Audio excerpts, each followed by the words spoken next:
Hola, ¿qué tal mis queridos amigos y hermanos? Los saludamos desde la página de Café Teología. Hoy es domingo y es Día del Señor y como es de costumbre vamos a traerle la reflexión dominical con un poco de teología.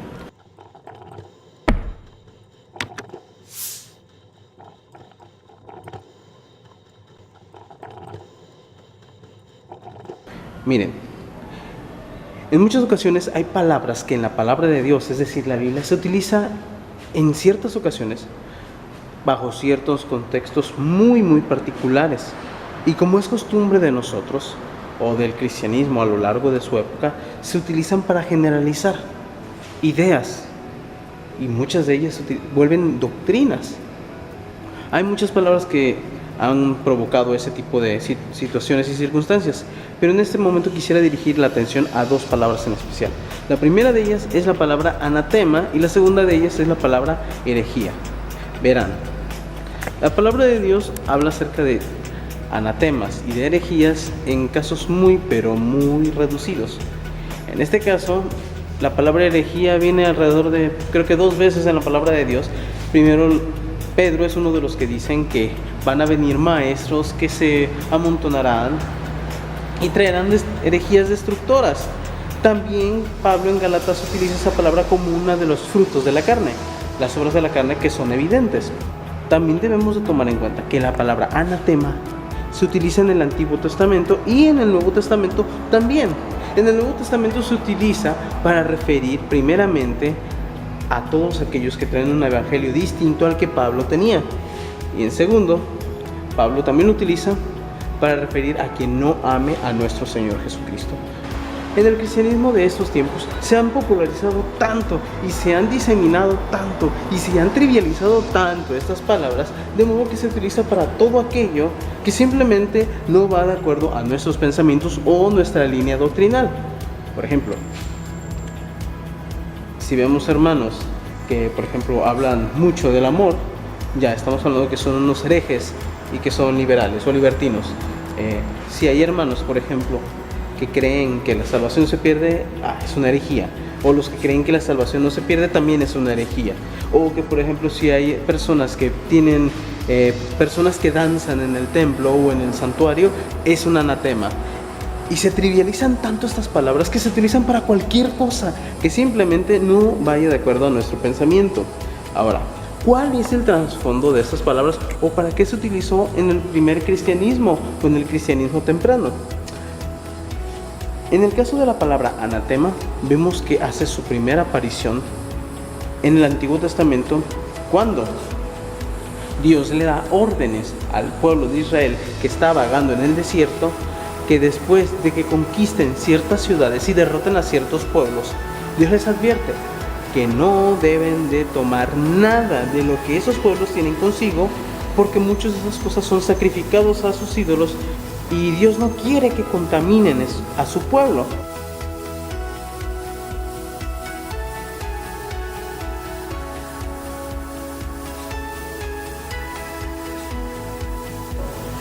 ¿Y esto por qué sucede? Simplemente porque si el pueblo se acostumbraba a tomar objetos con el fin de rendir culto a ídolos, objetos que tenían esa finalidad y los tomaban para sí, eventualmente a todo el pueblo se le iba a hacer fácil hacer lo mismo y después el corazón del pueblo judío se iba a desviar en pos de ídolos. Acán, como lo vemos en la palabra de Dios en el libro de Números, si mal no me recuerdo, fue quien primero toma el anatema y lo lleva a su casa. La palabra de Dios nos muestra que el fin de haber tomado ese anatema, lo que sucedió al final fue destrucción para él y para los que estaban alrededor de su casa. Y ahí es donde dice: no llevarás el anatema a tu casa, porque maldito es. Es decir, es un objeto de maldición. En el cristianismo se empieza a tomar la palabra anatema, primeramente en la carta de Pablo, para referir a todo aquello que no se conformaba al evangelio que Pablo había predicado. Pablo dijo en Gálatas 1: si aún un ángel del cielo o nosotros os predicar otro evangelio, el tal sea anatema, es decir, maldito. Es lo que significa la palabra anatema. Después, Pablo también refiere en una de las cartas al final diciendo: quien no ame a nuestro Señor Jesucristo sea anatema. Entonces ya podemos ver que la palabra anatema en la Biblia toma un significado de maldición. Maldición en este sentido, si tomamos en cuenta desde el Antiguo Testamento, es todo aquello que no se conforma al plan de Dios. En aquel entonces era un objeto idólatra que robaba la atención del pueblo para con Dios. En el Nuevo Testamento era todo aquel evangelio que no se conformaba al evangelio de nuestro Señor Jesucristo y que había sido predicado por el apóstol Pablo. Entonces, ¿qué tenemos? Que la palabra anatema simplemente es una palabra para referir una maldición para todo aquello que no se conforme, en este caso para nosotros, al evangelio de salvación. Pablo dice: quien no ame a Jesucristo sea anatema, porque la verdad es de que los que no se rinden a nuestro Señor Jesucristo viven bajo la ira de Dios, como lo dice el Evangelio según San Juan, capítulo 3, versículos 18 y 19, después del versículo que todo el mundo conocemos.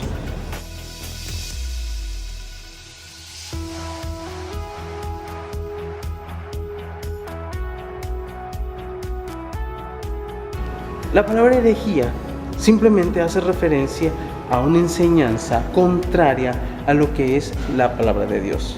En el cristianismo temprano, en el cristianismo primitivo, como se le llama, en la iglesia incipiente, se empezó a utilizar la palabra con un fin un poco distinto.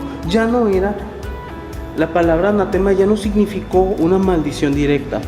Cuando la iglesia en conjunto lanzaba un anatema, normalmente lo hacían con respecto a enseñanzas que distaban completamente de lo que la Biblia ya establecía o lo que los apóstoles habían heredado a los demás.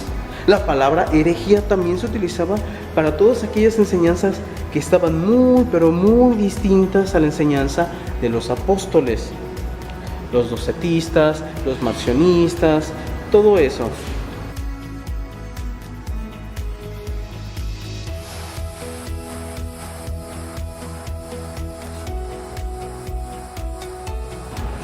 A todos ellos en su momento se les llamó herejes, porque en verdad no se conformaban a las palabras del Evangelio o a la tradición que los apóstoles habían legado a los primeros discípulos, a los primeros creyentes.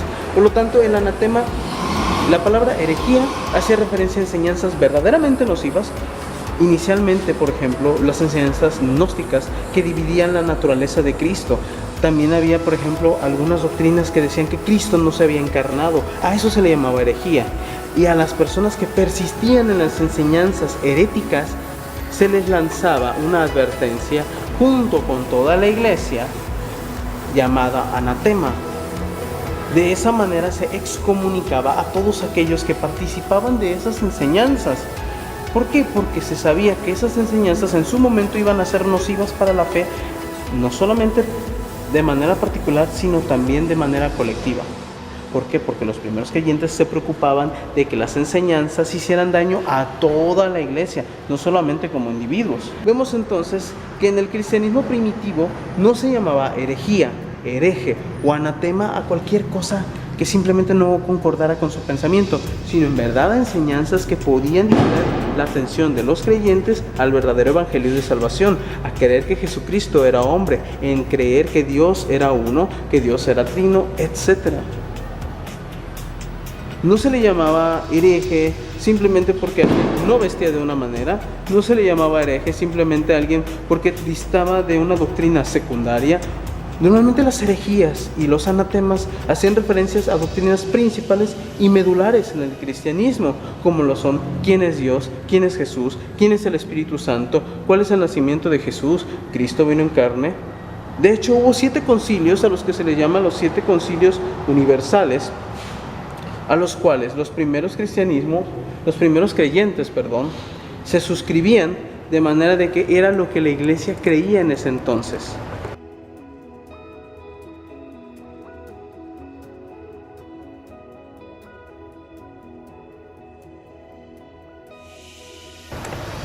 Y la mayor parte de esos concilios hablaban acerca de la naturaleza y lo que es la persona de nuestro Señor Jesucristo. Por lo tanto, debemos tener cuidado cuando llamamos hereje a cualquier persona. No se es hereje por ser arminiano, no se es hereje por ser calvinista, no se es hereje por simplemente creer una doctrina que es secundaria.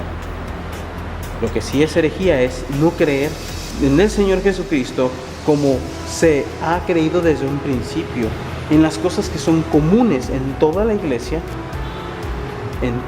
universal e histórica.